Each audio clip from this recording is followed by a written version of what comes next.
आद्यादि श्रीमहालक्ष्मीर्देवता श्रीं बीजम् ह्रीं शक्तिः ऐं कीलकम् श्रीमहालक्ष्मी प्रसाद सिद्ध्यर्थे जपे विनियोगः। अथ ध्यानम्। हस्तद्वयेन कमले धारयन्तीं स्वलीलया हारनूपुरसंयुक्ताम् लक्ष्मीं देवीं विचिन्तये।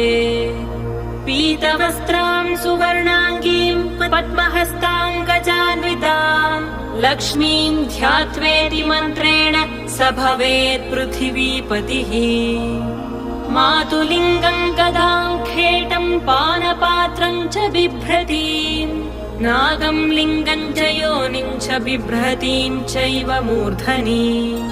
वन्दे लक्ष्मीं परशिवमयीं शुद्ध